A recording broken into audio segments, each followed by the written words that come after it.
delighted to be partnering with Bindmans to host this seminar this afternoon.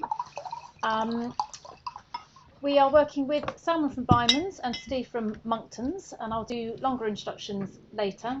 And also we're very pleased to have Kate Sayer from St Vincent with us, who has also said that she'll be available to answer questions on some of the financial aspects of the issues we're talking about. So we've got some amazing expertise in the room.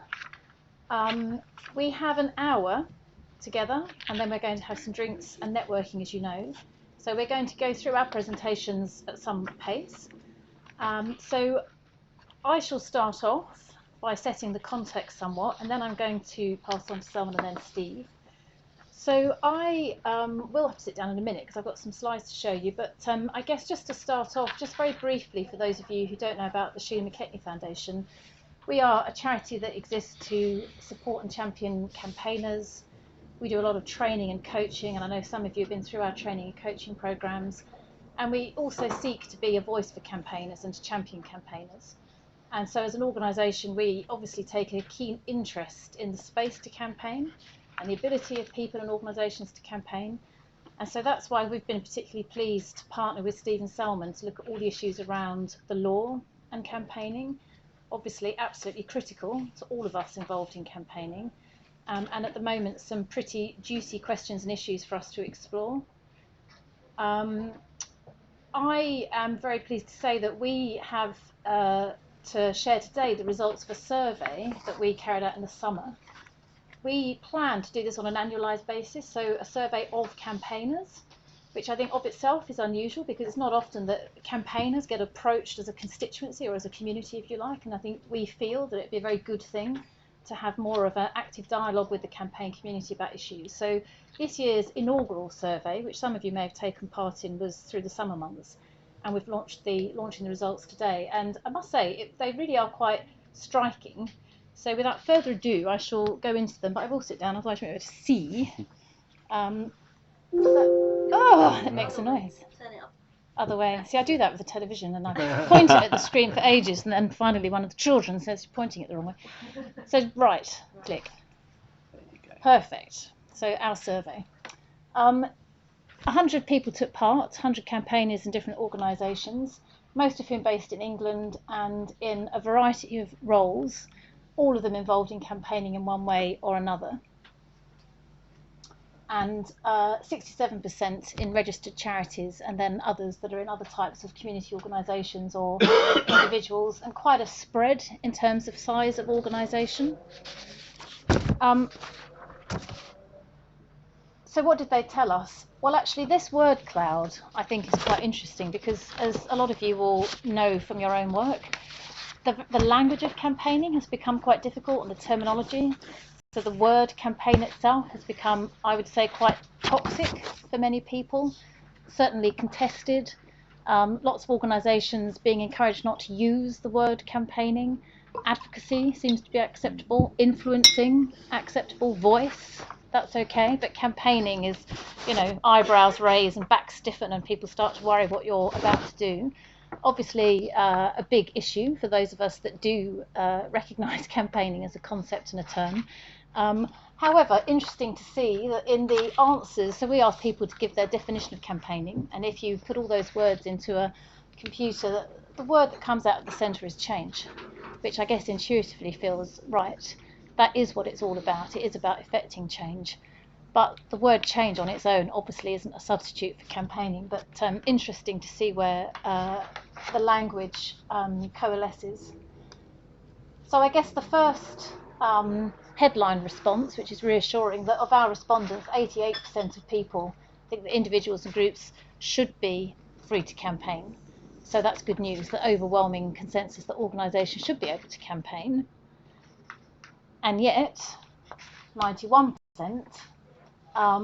think that there are currently threats to the legitimacy of campaigning. So quite a stark statistic. 9 out of 10 people recognise that there is a problem. In terms of why there's a problem, though, this is where it gets even more interesting, we think, but obviously we'd be interested to hear your views.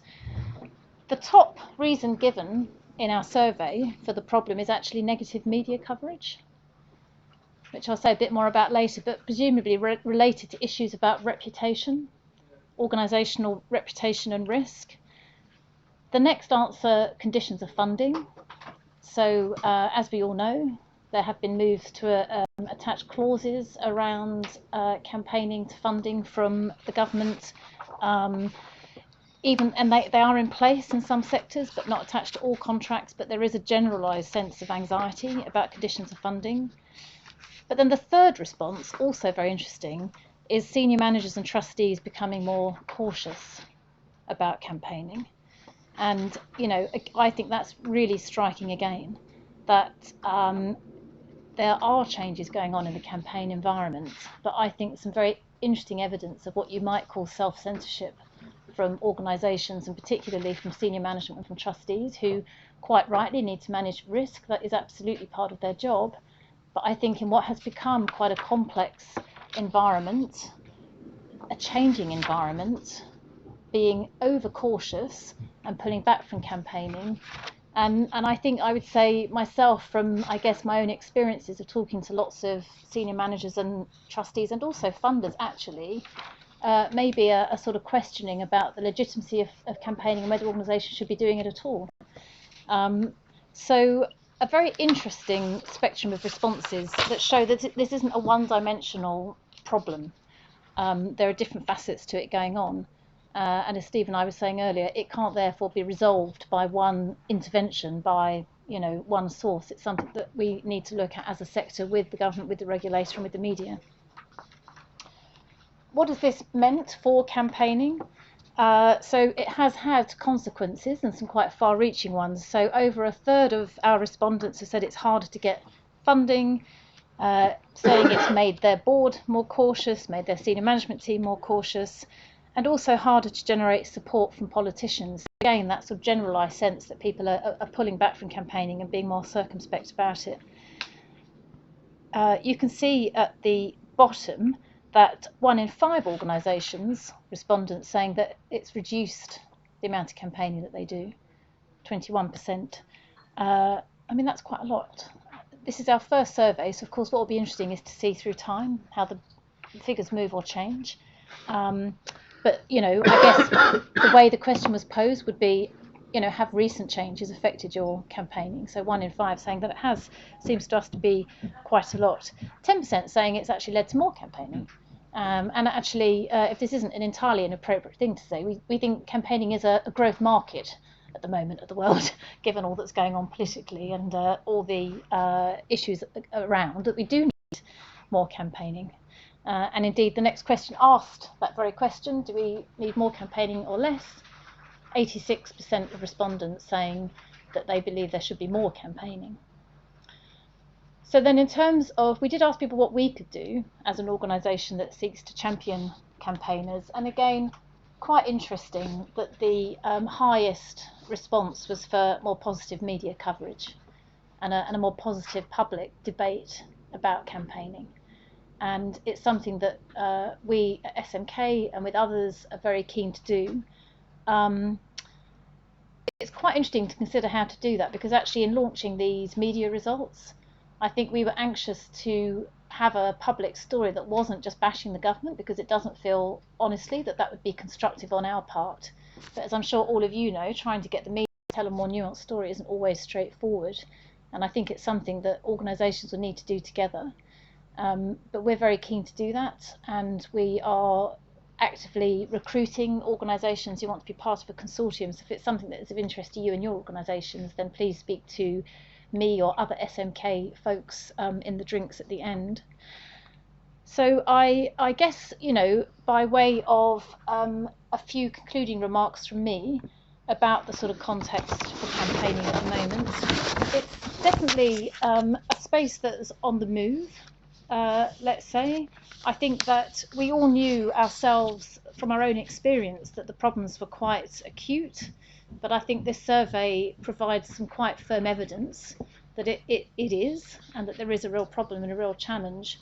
And I think the question is, what do we do about it to, I guess, reassert the legitimacy of campaigning, to sort of demonstrate why it is important, why it's valuable, And I'm sure, you know, a lot of you are aware of some of the work going on from NCVO and others around the values of charities in a broader sense.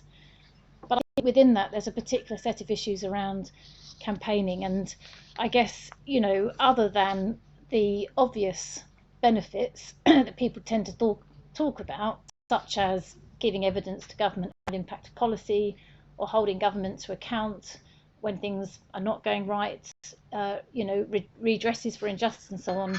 There are other things that charities do that to us to be very important, not least often building social debate and consensus around big complex issues that can make it easier for governments to act. So there is no question in our minds that it is entirely wrong-headed for government, or bits of government, let's say, to be trying to contract the space to campaign. And I guess what we're calling for today is for sector leaders, so for charity chief execs, for trustees, chairs of boards, to calmly and confidently challenge the government and its measures that are contracting the space to campaign, but also being more proactive leaders in their own organisations. And the point today, if you like, was to create a space for you, for people that are in senior campaign jobs in the voluntary community sector, to give you hopefully more knowledge, information and content that will allow you to go back and do that within your own organisations. But we're very much looking forward to the discussion and hearing more about your experiences once we've moved through our presentations. I'm shuffling through my papers because I have them all organised. Here we are. So it's introduce Selman. Thank you. Selman Ansari is a regulatory law specialist here at Bindmans, a senior consultant in the public law department, providing advice and representation to a variety of charity, third sector, not-for-profit organisations on all matters of public law and regulation. And Selman's going to talk first about what charities can't do around political practice, charitable objectives, elections, referenda, and the law. Thank you. I think I will stand up. Thank you very much. I'll move over. I'll try and get the remote control right. Oh, yeah. Move on to the first slide. Right. So, good afternoon, everyone. I'm going to start off with some basics about charities and politics.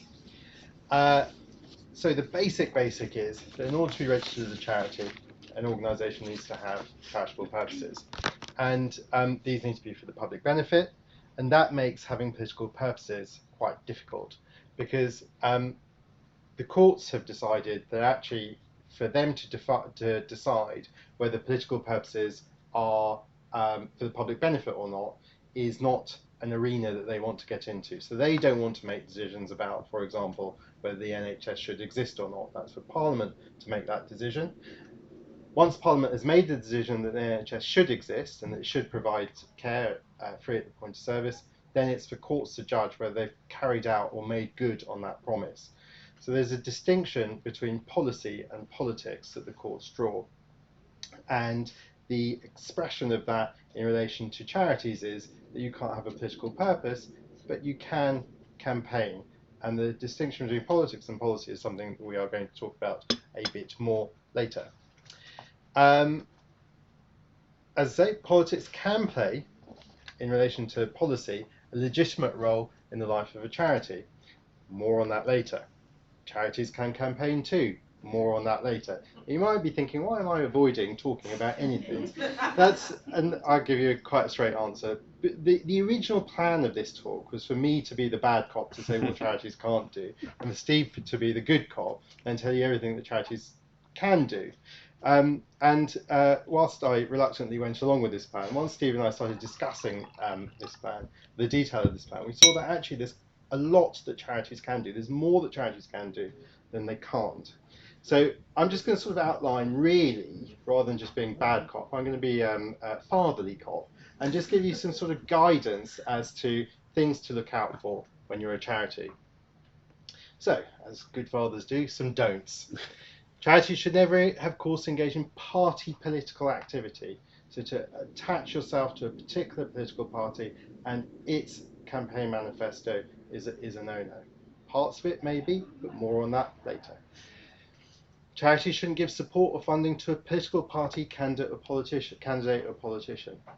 Parts of the campaign, parts of the programme of a particular candidate or politician, maybe, but not exclusively and solely to that candidate or to that party. Slightly differently, a charity shouldn't be used as a vehicle for the views of a particular trustee. They should remain independent, and political activity shouldn't be the sole reason for the existence of a charity. Now, so I'm just going to read this quote because I quite like it. Britain is a better country because of choices that voters made in 1997, 2001, and 2005. More people have what they aspire to: a job, a decent income, a home in a community which offers support and security. Schools are teaching children better, hospitals and GPs are delivering a level of healthcare free to all at the point of need, which the nation can be proud of. Crime and fear of crime is falling. Perhaps most importantly of all, at least 800,000 fewer children live in poverty, and pension poverty has all but been eradicated. I stood for various public offices 5 times in total and lost every single time. So I've been dying to read that speech for a very long time to an audience. So thank you for making that happen for me. Now, do you think that it is? I'll give you a clue. It was a charity. It was the invitation for an event that a charity put on. That phrase was included in. Now, do you think that the Charity Commission liked that phrase or disliked it? Who thinks liked it? Who thinks disliked it? Well, let's see what the Charity Commission said. The trustees of the Institute were not sufficiently engaged to ensure the proper supervision of the charity, given the nature of its activities, work programme, and the political environment in which it operates. Now, let me just pause here and take a step back. Let me just say something about the charity that we're talking about. It was the Smith Institute, and the Smith Institute was named after John Smith, the former Labour leader who died. And the Smith Institute was set up as a think tank, and it had, as you may expect, some links with Labour figures. And it had a number, the Commission found that a number of its events had been held actually at number 11 when Gordon Brown lived there and not at number 10. And indeed, Ed Balls, just before he became an MP, when he was between being Gordon Brown's economic advisor and then becoming an MP when he had a few months to spare and he wasn't dancing, became their senior research fellow. So, excuse me, you can see that there's some real intricate links between, or intimate links rather, between the Labour government at that time and the Smith Institute as a think tank. The Smith Institute was a charity, a registered charity. The Charity Commission held an inquiry to see whether it had allied itself, had gone beyond simply advocating policy and actually had started advocating party politics. And the findings can be summed up. It's quite a long report. The findings can be summed. There are containing a number of findings. The number of findings were, and some of the findings were, that in some ways it had, but overall it remained a charity. But many of the findings are of this nature. The trustees of the Institute were not sufficiently engaged. It criticised the governance of the charity.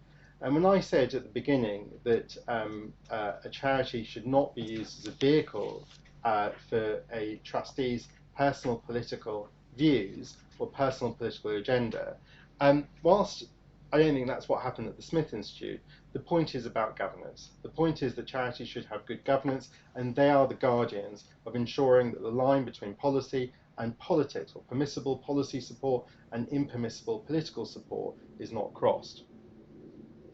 I think there's something else that I want to sort of draw out about the Charity Commission inquiry into the Smith Institute. CC9, which is the Charity Commission guidance, talks about campaigning, talks about enforcement, and I think Steve is going to talk a bit about that, a bit more about that after me. But I just want to say this, that whilst the Charity Commission has got lots of scary cudgels at its hands, in a situation like this, it's instructive to note 2 things. Firstly, how the inquiry, or how the Commission's interest was piqued in the Smith Institute. It was piqued partly because of a Daily Telegraph investigation into the Smith Institute being a charity, and whether it had crossed the line from policy support into political support. In those circumstances, the Charity Commission is, I would wager, duty bound to start an investigation. It's under intense scrutiny at that stage from a national newspaper as to whether a charity is truly charitable or not. What was the result of that? Well, the result was not deregistration, which is the ultimate sanction that the Charity Commission can impose. It was a report, and the report is largely balanced. It is not stripping anyone of any powers. It's not disqualifying any trustees. I'm not entirely sure they could do that at that time, but it's not censoring anyone. It is a balanced report saying that governance needs to be looked at. Let me take another step back. I think quite a lot of the campaigns that you in this room will be involved in will not be party political of their nature. But this is why I think this governance slide and this sort of bon mot from the Charity Commission's report is particularly important, because this is about vigilance. My takeaway point, if I'm being fatherly or being avuncular, which I think means to be like an uncle, but is to say that guarding your governance is key to ensuring that your policy support function doesn't stray into the impermissible.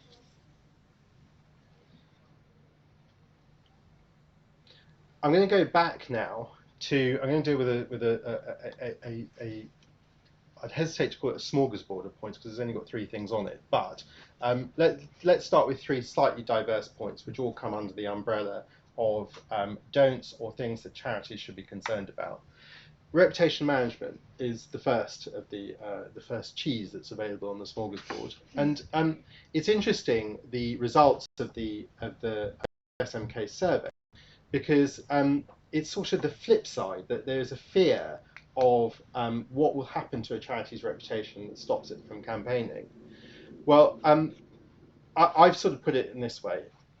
Charities and not-for-profits are subject to libel laws. There is no exemption for charities and not-for-profit organisations, and indeed charities have been sued for libel and for defamation. So there's some easy considerations, and this is not a talk really about libel. So the easy libel point is campaign material factually accurate and supported by evidence. That's normally the easiest way out of to a libel claim. But I think actually there's a more sort of fundamental point which goes back to this governance issue. Even if you won a libel action, could your reputation and your reserves cope with that action? Defending a libel action is extremely costly in terms of treasure, but it's also extremely costly in that you will have to go out and defend your reputation, that you have got it right. That's a governance concern. Going on to the harder cheeses now, Lobbying Act 2014. I think in short, I just want to make you aware of this. I think that a lot of organisations, not just charities, but campaigning organisations, I just feel that this is a bit frightening, and therefore we're just going to either avoid it altogether or avoid its provisions altogether. Well, I mean, it really only comes into play when there are elections or referenda in the offing, and I think the key bits are set out there. There is a purpose test as to whether it's engaged, a purpose and a public test as to whether it's engaged or not. I'm not going to read it out now. But the point is that if it is engaged, then you have spending limits that attach to you. And I think that I was going to go into some more detail about how it applies to referenda, because it's slightly more loosely applied to referenda, but I am hoping and praying to God that there are not going to be any more referenda in this country for a very long time. Although, who knows, maybe if there is another one, then things might be different. But let's revisit this if that day comes. The anti-advocacy clause I'm going to spend a bit more time on, if I've got more time, because I think it's a bit key. A lot of my clients, third sector organisations which receive grant funding from the government, and the anti-advocacy clause, which the Guardian sets out there, following costs, eligible expenditure, payments that support activity intended to influence or attempt to influence Parliament, government or political parties, or attempting to influence the awarding or renewal of contracts and grants, or attempting to influence legislative or regulatory actions. So in principle, the prohibited activities there are within the policy ambit, and not the permitted policy ambit, and not the prohibited political ambit, which is probably why the government particularly wants to stop you or recipients of funding from carrying those activities out. At the moment, it's on pause, and the reason why it's on pause is because that's a very wide clause, and even if the clause is expressed in exactly those terms, it's quite a wide concept to stop you from making any representations to government about changing their policies or applying their policies in a particular way. So it's on pause at the moment.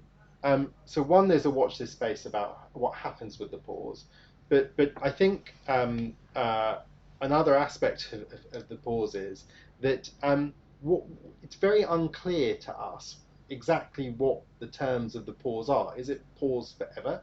Is it pause for a bit? And I think there's some real issues about what is said to you if you're receiving funding from the government as to this anti-advocacy clause, and then what happens in the life of any grant agreement through which you're receiving funding. So if you're given a contract, for example, which has got the clause in but it's switched off, then I think you need to be quite clear as to what circumstances it will be switched back on in, and preferably you receive an agreement without such a clause. And whilst the position is complicated about new clauses being added where you have got a grant, as opposed to where you've got a contract where it simply can't be done without your agreement, I think it makes it a lot more difficult for the government later down the line, in your case, to then impose or to reactivate the advocacy clause, anti-advocacy clause. Right, I'm going to finish off with a couple of case studies. So, and these are anonymised, and I was about to sort of share with the room who these people were, but obviously it's going out on the podcast, so it's not going to be particularly confined. But I don't think it matters. Case study 1: a sinister and nasty organisation, an animal welfare charity, criticised by General Sir Barney White Spunner for promoting animal rights rather than animal welfare after, amongst other things, prosecuting the Haythrop hunt. Who do we think that is? Any takers? It's the RSPCA. So what happened? The RSPCA was heavily criticised, not for campaigning. It was criticised for its prosecution activities in relation to animal welfare. Obviously not in the purview of General Sir Barney. He thought they were becoming a campaigning organisation. The reason why I put this, there are two reasons why I put this case study here, even though it's not talking about campaigning. It's about reputation. And what Sir Barney was saying was that we shouldn't donate to this organisation anymore because it's gone beyond its remit of looking after animals. Instead, it's campaigning for animal rights. The second reason, so that's the first point. You've got to be careful, or you've got to consider your reputation as an organisation. The second point is, well, what happened? Well, after changing chief execs, they had a review, an externally conducted review. They had a reboot, but they returned to their principles.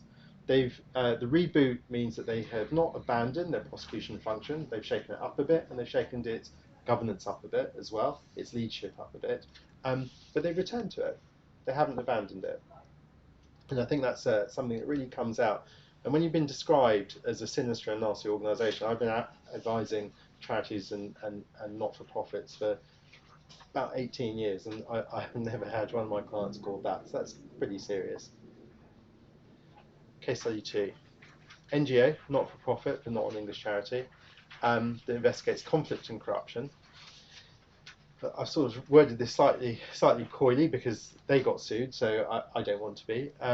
Published reports of a share in the Guinean iron ore, this is Guinea in Africa, Guinean iron ore reserve, millions of dollars at stake, being acquired corruptly by a company. People that were associated with that company, now I'm sure that they had some leadership roles within that company, but it's not clear what legal position they had, sued. And they didn't just sue they didn't sue for defamation. In fact, they made some quite novel claims under the Data Protection Act. We probably don't need to go into the scope of those and the ins and outs. because it is quite complicated, although quite interesting if you're interested in data protection. But one of the individuals that sued was Benny Steinmetz, who is reportedly a billionaire, an Israeli billionaire businessman. And the aim of this action, it seems to me, was fairly clear. Firstly, they didn't seem to be disputing the accuracy of what was being said. What they would about the corruption allegations, what they seemed to be disputing was whether the NGO, and the NGO was Global Witness, whether the NGO had a right to publish this information or not. And it put quite a lot of money behind the legal action in order to establish that Global Witness did not have that right. So what happened at the end? And it is a great story. The NGO stood firm. There was some court shenanigans, and it ended up going back to the Information Commissioner. And in a, I wouldn't say quite a rare victory for charity, for a not-for-profit in the Information Commissioner's office, the Information Commissioner comprehensively threw the case out. And as far as we know, that's the end of the case thus far. And Global Witness stand firm as a not-for-profit that investigates conflict and corruption, and does so very successfully. So hopefully some two salutary and helpful case studies at the end. Very good. Well, thank you very much indeed. So we're going to move on now to what is not necessarily therefore the opposite point of view, given that maybe you're both taking a fatherly role in this conversation, or parental role in guiding us all. But so Steve Broach, who is a good friend of SMK, some of you may have met Steve before because he supports some of our masterclasses where we look at the law, is at Monckton Chambers and practices across the broad spectrum of public law, advising and representing individuals, charities, companies and public authorities, with a particular interest in health, education and social care, particularly on disability and children's rights. So yeah, Steve, who has been sort of set up to talk about what charities can do in the campaigning space, but as we're discovering, it may not be quite as simple as what you can and can't, but exactly. Further exploration. So thank you, Steve. Lawyer in grey area shocker about to come, yes. Good afternoon, everybody. I am now a lawyer, but before I was a lawyer, I was a campaigner. I worked in the voluntary sector for nearly 8 years in disability charities and children's charities. So I still think of myself as a campaigner first and foremost, and I'm very much here to try and let the light in and make sure that you all as campaigners feel empowered and supported to go away and campaign lawfully. And also the second part of my talk is about using the law as a campaigning tool, which is the subject of the masterclass that Sue was just referring to. So this is a positive talk about the law, essentially. To start with some key principles. In my view, campaigning is often, certainly may be, an essential part of furthering charities' objectives. And so I think someone posed the question, what happens to a charity's reputation which campaigns? I'm going to pose the opposite question. What happens to a charity's reputation where it doesn't campaign? Does it end up just being seen as a delivery agent for the state? What does that do to your reputation with supporters, donors and so on? Second principle, English law places huge emphasis on rights of freedom of expression. And you can articulate those both under the common law of the land and also under Article 10 of the European Convention on Human Rights. And then thirdly, any limitation on those rights to freedom of expression has to be lawful, as in set out clearly, people have to understand what the limitation is, and also proportionate, necessary in a democratic society in human rights terms. So the starting point is anyone can say anything. Of course, there are limits to that for everyone, including criminal law, libel law, Selman's touched on. But other law, regulatory law around charities must also be respectful of the rights to freedom of expression. So for those in the room who are representing non-charitable organisations, the restrictions are fairly minimal. Don't libel anybody, don't break the criminal law, you can pretty much do what you like. The really interesting question, I think, is for charities, and I think most people here are representing charities. What are the additional obligations you have as charities to make sure that you campaign lawfully? And to flag up at the outset, the key distinction, as I see it in the regulatory documents, between campaigning, which is a concept that includes trying to see the enforcement of existing law, and political activity, which isn't just what goes on in politics, but is also about seeking new law. or policy. So it's the distinction between enforcing the law that exists and seeking to change the law that the Charity Commission guidance suggested is key. We'll come on to that in more detail shortly. So the key guidance document for you all is this, CC9, Speaking Out, Guidance on Campaigning and Political Activities by Charities, published in March 2008. And one outcome I'd suggest from this talk and this seminar today is that I think the sector needs to be asking for a reboot of this guidance. I think it's well out of date now and needs to take account of very significant developments in how people campaign, including the use of social media, but also the wider environmental context that has changed hugely since 2008. And what's very telling going back, I think, to the 2008 guidance is how open and positive it is about campaigning, certainly by reference to more recent Charity Commission guidance. So to save you all the job of going through it in great detail, I've put some of the key points on the slide, but I would suggest it does bear reading in its entirety. So these first points are taken from the key points section. Campaigning and political activity, both of these concepts, can be legitimate and valuable activities for charities to undertake. Political campaigning, or political activity as defined in the guidance, must be undertaken by a charity only in the context of supporting the delivery of a charitable purpose. So you cannot be, as a charity, set up to achieve a political objective. And we'll look at what the later Charity Commission guidance says that seems to even strengthen that concern. But importantly, a charity may choose to focus most or all, interestingly, of its resources on political activity for a period. So the Charity Commission recognises that it may be legitimate for a charity to focus all of its resources for a period on trying to achieve a change in the law. But the key issue for trustees, who frankly I would be saying should be quite concerned if that's happening, is the need to ensure this activity is not and does not become the reason for the charity's existence. So it would have to be strictly time limited. And I think in the light of the later guidance, even that is concerning, the idea that you would be spending all your resource on political activity. But that's quite striking, isn't it, that the Charity Commission is saying you can go that far. Charities can campaign for a change in the law, policy or decisions where such change would support the charity's purposes. So if you're an animal welfare charity, you shouldn't be campaigning on special educational needs. You must be ensuring that your political activity and campaigning is focused on your specific charitable purposes. In the political arena, a charity must stress its independence and ensure that any involvement it has with political parties is balanced. See Selman's very helpful case study of the Smith Institute going what might be thought to be quite a long way over that line. Trustees must carefully weigh up the possible benefits against the costs and risks in deciding whether the campaign is going to be the right way to go, in short. So like with any charitable activity, it's ultimately a question for the trustees to form a view as to whether campaigning is appropriate. This is really important. The Commission's experience, brackets, as of March 2008, is that some charities have been overly cautious and inclined to self-censor their campaigning activity. So the findings from SMK today being echoed all those years ago, that people are not campaigning because they're frightened. They're afraid of ghosts, essentially. There's no reason not to, but people are overly cautious and self-censoring. Whereas the Charity Commission wants all charities to be confident about what they can legitimately do. And so the basic legal position hasn't changed, but this guidance talks about what charities can do, and only then to look at restrictions and risks. And this is the message to ram home to trustees, to colleagues, to the public.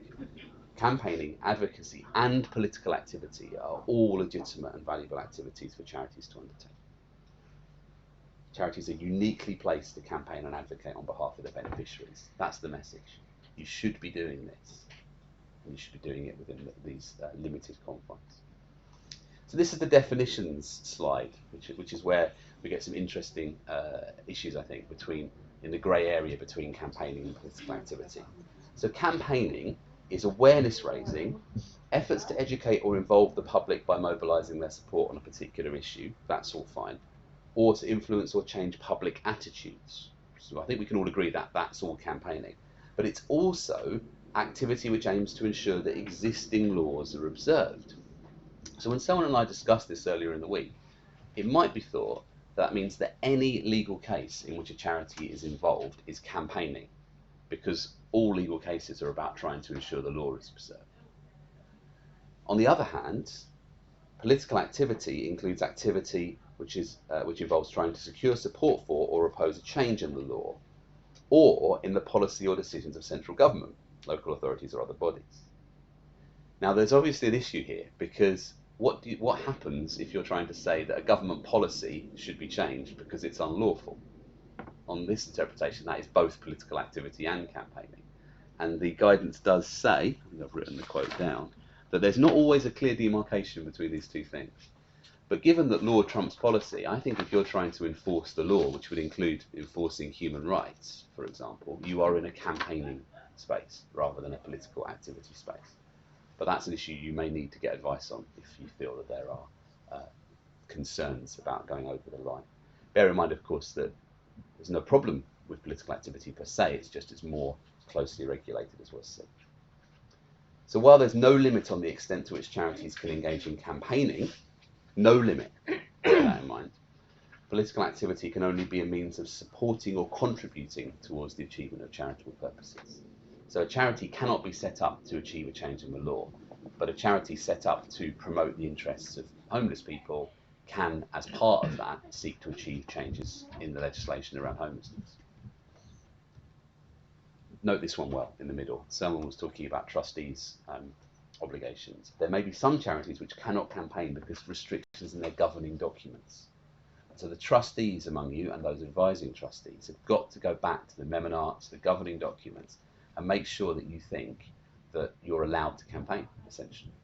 And also make sure you're allowed to take on any activities as part of campaigning, for example, public interest litigation. It's a very important point, and again, one that advice may be needed on.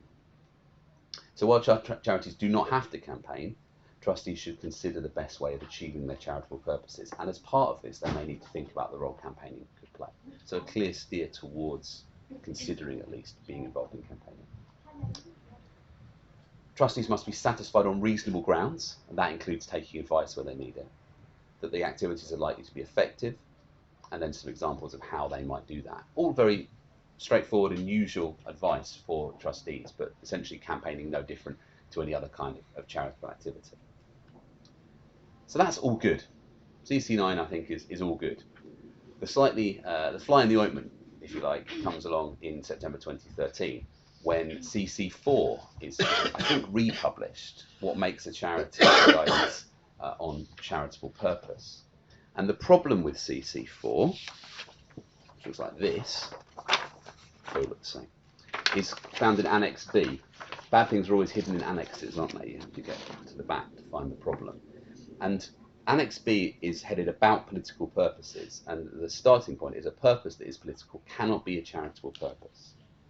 And when you look at the detail of the annex, it says a political purpose cannot be a charitable purpose. It means an organisation cannot be a charity if it has a political purpose, but still a charity can carry out political activity if it facilitates or supports the delivery of its charitable purposes. So far so good. You can still try to change the law as long as that's about supporting the delivery of your charitable purpose.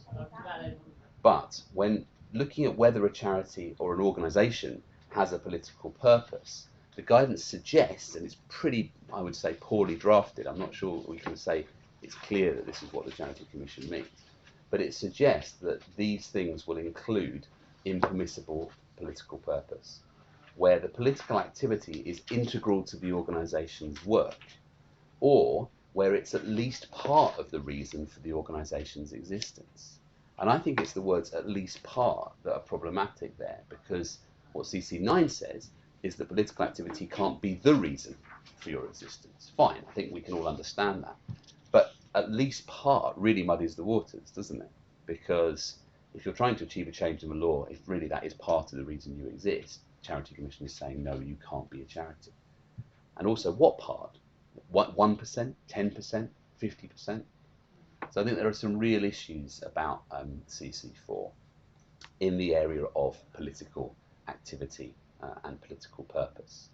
But that does mean, I think, that people need advice when you're trying to campaign to change the law, to make sure that what you're doing doesn't fall foul of this suggested test, that it's integral to the organisation's work or at least part of the reason for your existence. But if we're right about the definition of campaigning, including all efforts to enforce the law, then any campaigning that's around making sure people do what the current law says doesn't come under this. You're only looking about issues around trying to achieve a change in the law. So a second takeaway for the group today, and perhaps for SMK, I think, is we need CC9 reissued and updated, but we also need much more clarity from the Charity Commission about the links between the two documents. And as far as I can see, what the Charity Commission said about this in September 2013 when challenged doesn't really help. So this is a quote from Third Sector. A Charity Commission spokeswoman said there was no contradiction between the two pieces of guidance. She said the new guidance explained what makes a purpose charitable in law, while CC9 explained what charities could do in terms of their activities. Yes, of course, that's fine. I accept that. But still, you don't want to be fall foul of the fundamental issue of impermissible purpose. Charities cannot have a political purpose, but they can take part in political activities. We all agree that. For this reason, it is not a contradiction to say that charities cannot exist even in part for a political purpose, while also saying that a charity can apply most or all of its resources to political activity. That's the bit I struggle with. Yeah. So it's supposed to be logical that an organisation could not exist even in part to achieve a change in the law, but yet at the same time apply all its resources to achieving a change in the law. And I just don't understand that. I don't understand how that's supposed to work. So I think there is a real problem here and a real need for more clarity. And perhaps this could be the start of trying to achieve that from the Charity Commission. Because, of course, there's interesting legal questions, I think, about the status of this guidance and its relationship to charity law, as law trumps guidance. But none of you, I would suggest, none of your organisations wants to be the one that finds that out, because it's going to be expensive and difficult. So what you want is the guidance to be clear and straightforward. So where does this leave us?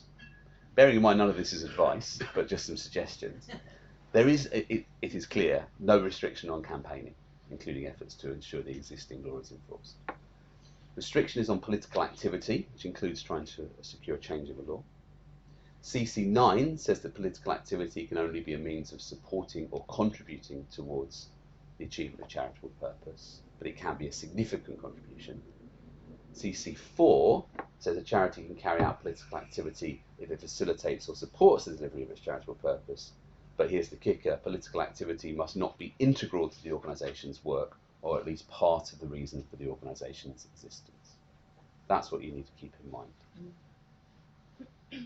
So let's move away from this difficult distinction between campaigning and political activity and think about the issue of how we can use the law in campaigning for the brief amount of time that I'm supposed to carry on speaking for.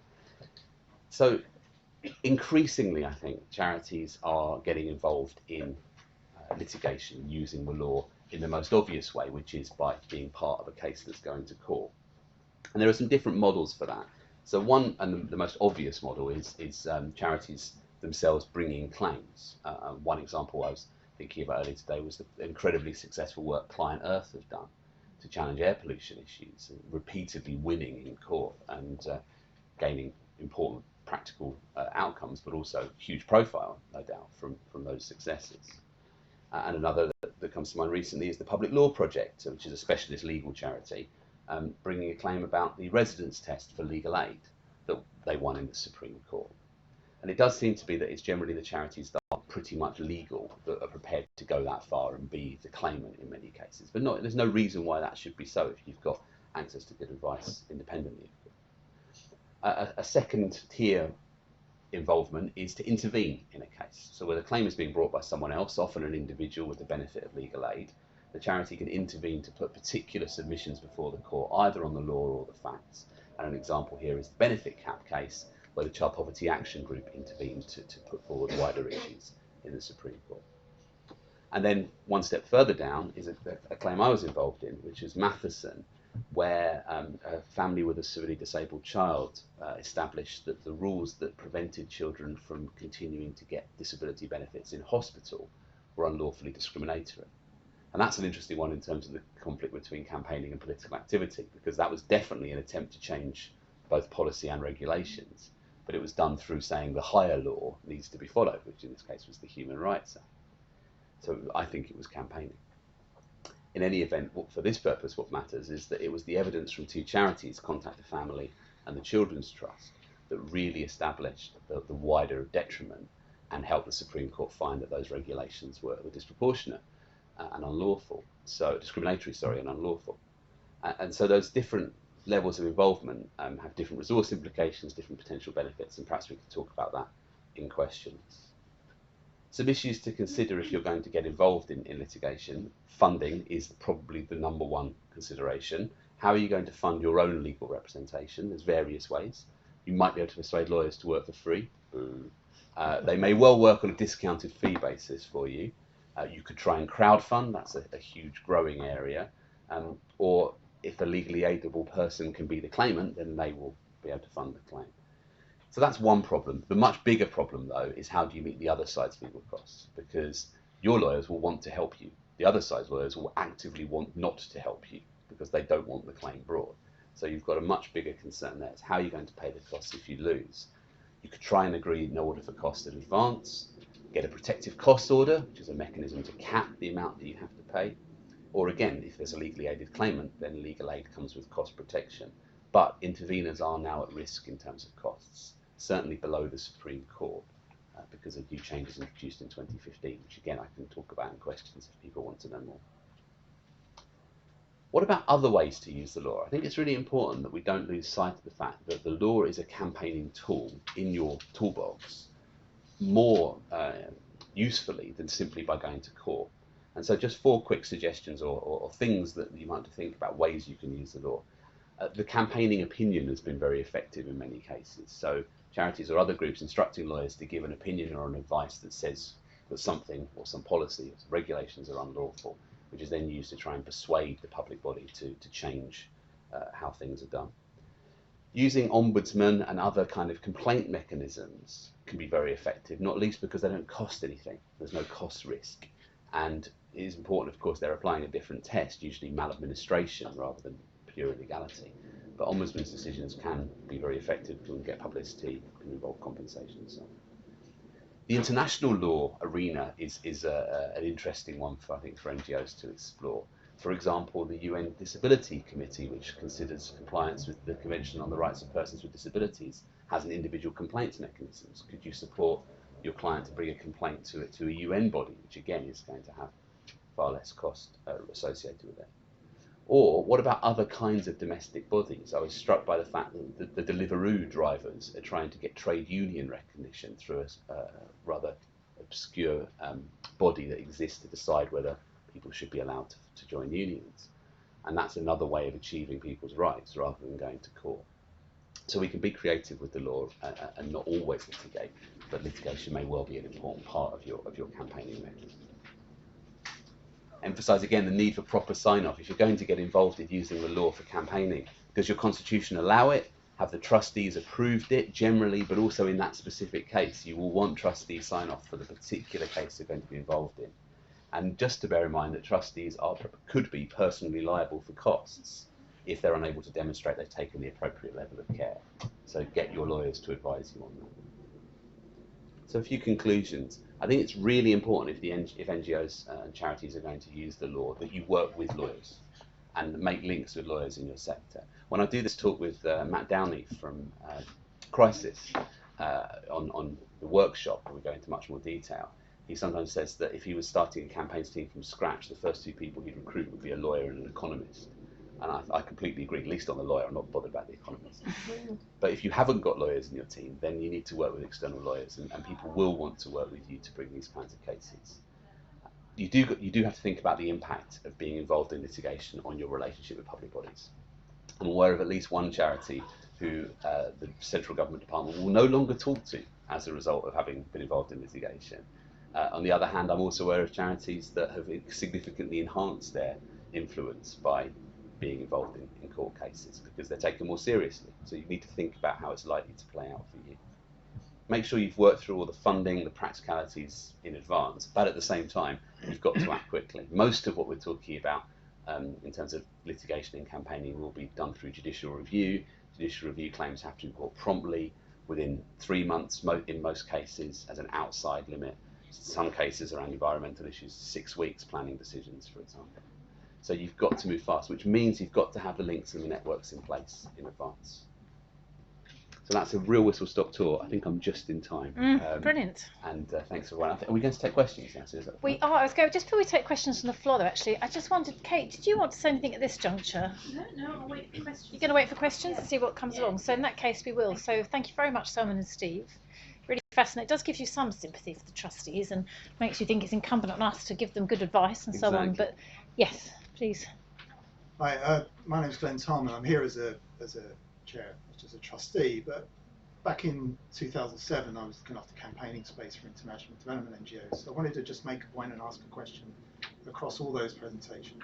Steve, you spoke about the potential to kind of reopen up CC09. I mean, the last time we did that, it was like for the 2008 thing, we had a very, very significant lobby at that time probing the extent of campaigning space that we wanted. And there was a group chaired by Elena Kennedy and so on. So we were really on the front foot at that time. And I'd urge actually making sure that if that happens again, that's exactly what we want to do. And the point I wanted to make around this was, Sue, in your presentation, one of your slides says, do you think there should be limits to campaigning? And the actual question was, do you think charities should be free to campaign on any issue? Now, there is a very, very real difference around that. And in 2007, we probed how far charities wanted to go on political campaigning. And in the end, everybody recognised there was limits. And we wanted those limits, and they were around the party political, and we probed and pushed. So actually, most charities think that limits to campaigning is a very, very good thing. Absolutely. May change. So the question I guess I've got in your space is, we need to be absolutely clear to get the question right for charities, but also to say, these are the limits that we recognise, we uphold, we value, and being on the front foot about those, in order to really press on the ones that we don't disagree on. And I think that it's going to be important. So my question is, are there limits? Where are the limits that should be probed, or where are the limits absolutely that should be retained? And that's potentially a question to you or the room as we go forward. But I think we shouldn't go forward on the basis that we don't want no limits. Sure. No, very good point and well made. So before we take responses, actually, let's hear a few more comments from you. So do other people have comments or questions? Yep, Sarah. Hi, I'm Sarah Woodward. I'm Chief Executive of Dignity and Dying, and I'm also an SMK trustee. We've taken a few legal cases in our time, and I'm going to take another one pretty soon. Just on the legal aid point, I mean, it's almost impossible to get legal aid now, and I know that in the Brooch case earlier this week, the judge actually reprimanded legal aid for finding any excuse possible not to give legal aid. Do you think that's going to change, or it's going to get worse? Can we put pressure on government to release some of those funds? What can we do? Sure. Should we take one more comment or question before?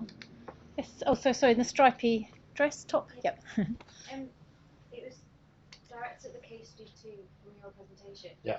So Global Witness are a non-profit, and just if you can explain more the distinction between the benefits of being a non-profit for user litigation versus charity. Sure. Someone? Yeah, I'll take that one first because it's actually pretty straightforward. Because it goes back to the beginning of Steve's talk. If you're a not-for-profit and you're not registered as a charity, then all the restrictions that come from charity law about political campaigning fall away. And if I can just sort of just meld in your question / comment into my answer. Actually, also in my experience, not many charities want to be political in respect of supporting the Labour Party, supporting the Conservative Party, supporting the Lib Dems. I think what the concern is more, because I mean, the Smith Institute is if not unique, is not in this room. It's I think the concern is that you don't stray. That's more the concern. I think if you're a not-for-profit that's not registered as a charity, you're registered as a company limited by guarantee, which means that no profits can be taken out by shareholders of the company. Then that one, you still have the cachet, as it were, of being an organisation where profits can't be made and siphoned off. That no private profit can be made. But at the same time, you're not constrained by being a charity and all the law that most of the law that we've been discussing today. You still have issues about reputation management. That libel point that I made about can your reserves and your reputation take it, that still stands.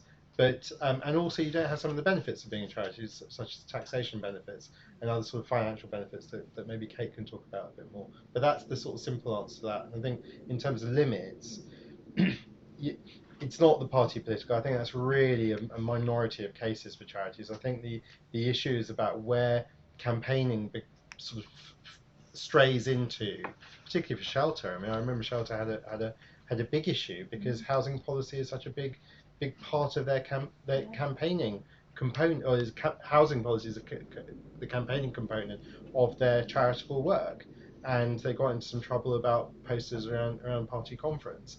And I think that's much more the issue. And I think I go back to what Steve said. I think that we need some delineation.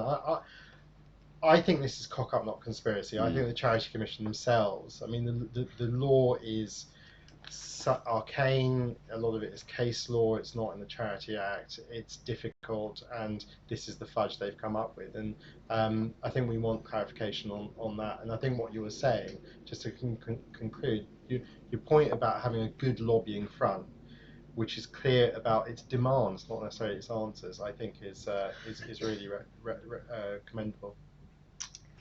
Yes, please. So on the political purpose or the limits point, it's very interesting going back to CC4 and looking at how again they describe a political purpose. There's 3 bullet points. And the first is a political purpose is furthering the interests of a particular political party. I think we can all agree charities shouldn't be doing that.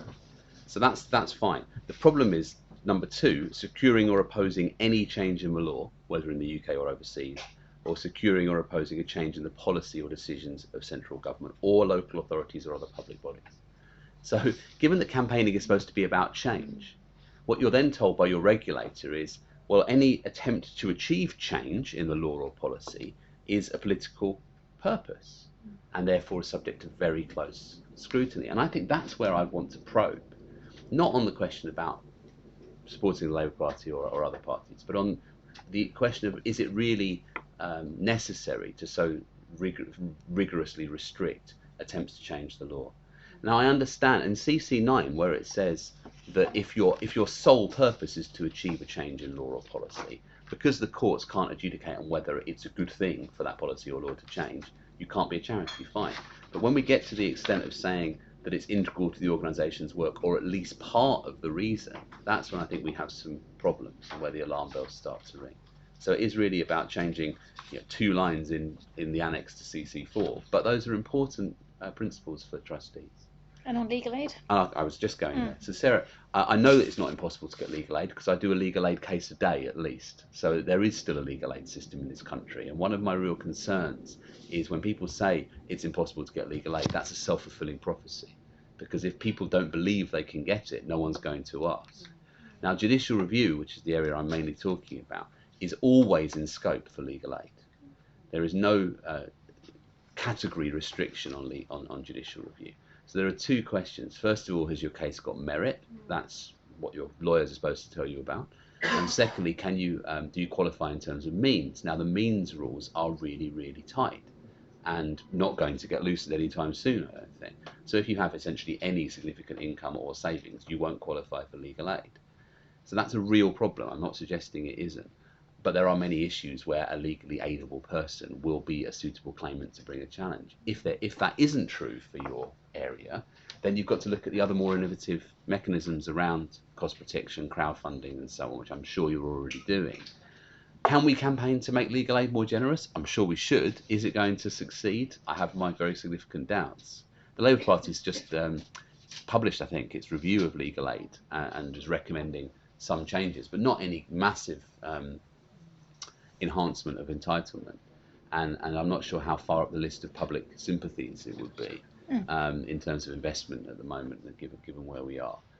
So I would be cautious about thinking we're going to make things a lot better around eligibility, but the current system doesn't work well. It's incredibly bureaucratic, but it is still there, and it's important people understand that. Can I just come in on the legal aid point, because I've had some tangential involvement in campaigning and legal aid, and I think one of the issues that we came up with is finding the right case. It's about Steve was talking about eligibility, because we'd have a charity and they've got a good sort of campaigning issue, and they've got a number of beneficiaries or service users or members or people affected by the issue.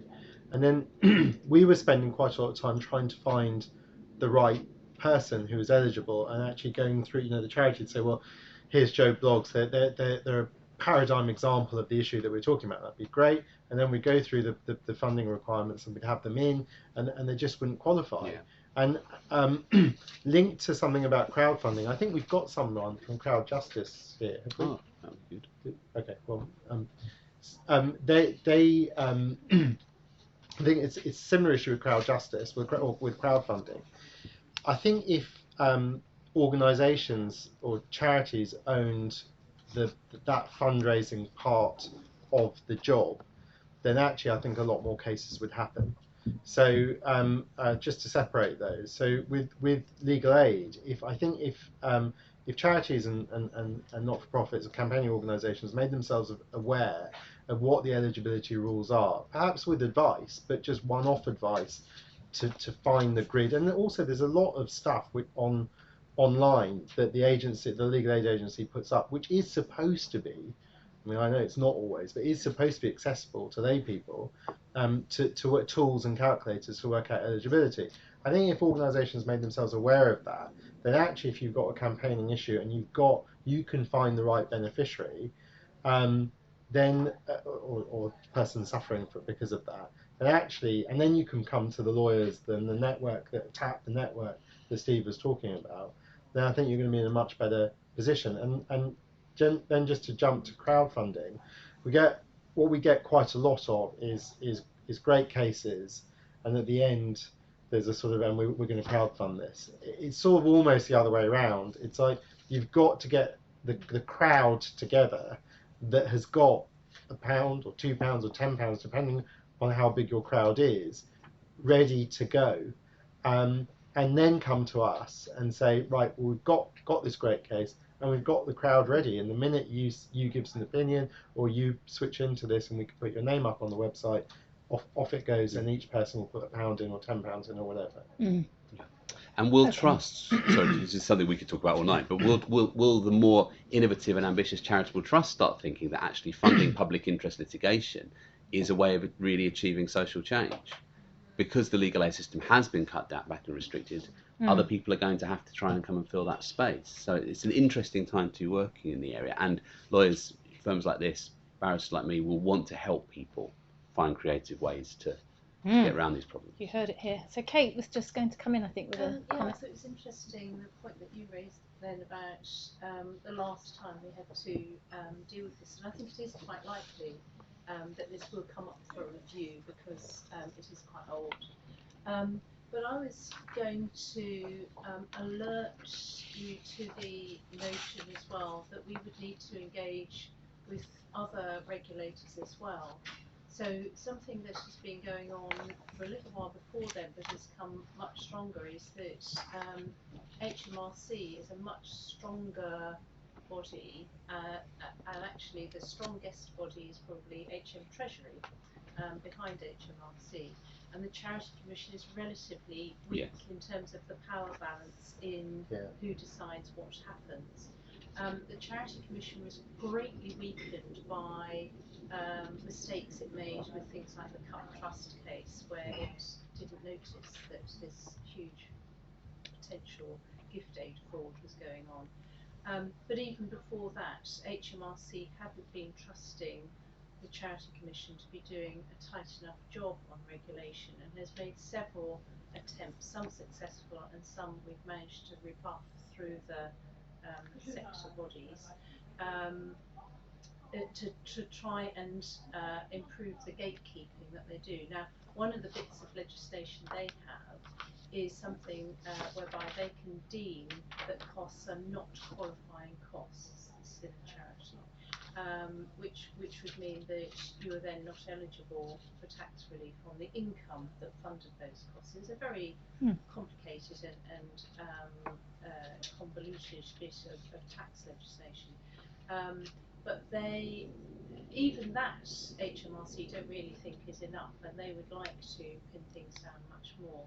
They have their own view of what they really think charity is, what a charitable purpose is, what they would like charities to be doing, and it definitely would not be anything that they would consider, that they think the Charity Commission is soft. Yes. Is that right? So, so I think if we did face a situation where this was opened up for discussion, I think we need to be wary about what might be going on behind the scenes. Interesting. With all of that, and probably, even though it doesn't seem like an obvious thing to do, involve charity tax group, who people like me are very involved in, and behind the scenes we meet privately with policy people doing that to try and, I've been in meetings where they're saying, well, tell me what to say to the minister, I've got to go back with something, and we try to come up with sort of something that, because they're often on our side actually, policy, but there is a fairly negative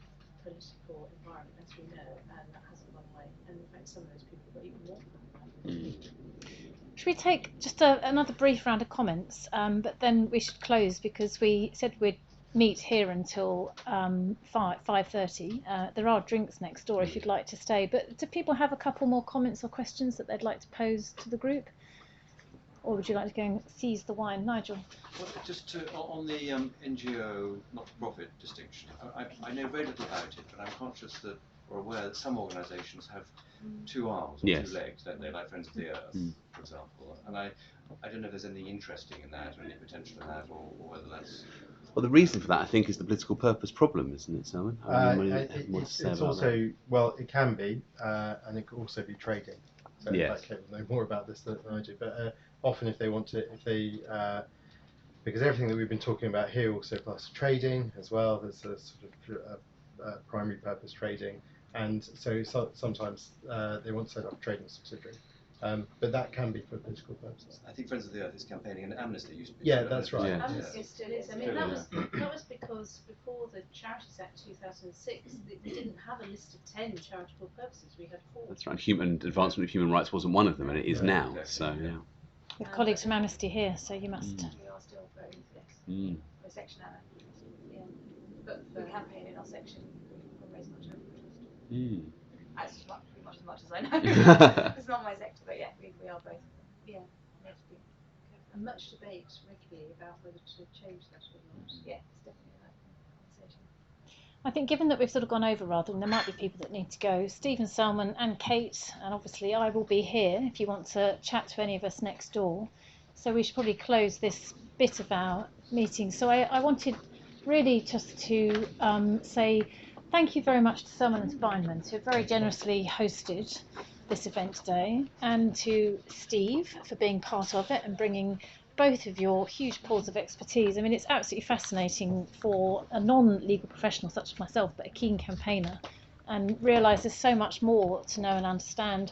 There's one thought that I had in my mind as we were talking about a lot of the campaigning around using the law, which is you can see why so many charities decide actually just to, go around the back, if you like, and just have conversations privately with people that they've cozied up to who have become ministers or, senior civil servants, because it avoids all of this complication. But of course that contributes to the public perception that charities aren't there advocating. So and it's still political activity as well. So and it's still political activity. So yes, it's not necessarily straightforward.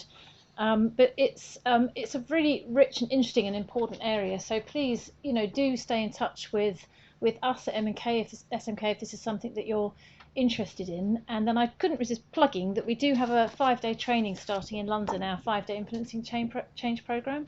So if you or your colleagues or your friends are interested in being tooled up as campaigners, then please look out for that. And in the meantime, I do believe that we have wine available. We do, yeah, 1 o'clock. So thank you very much for coming. Good to see you all, and look forward to seeing you next door. Thank you.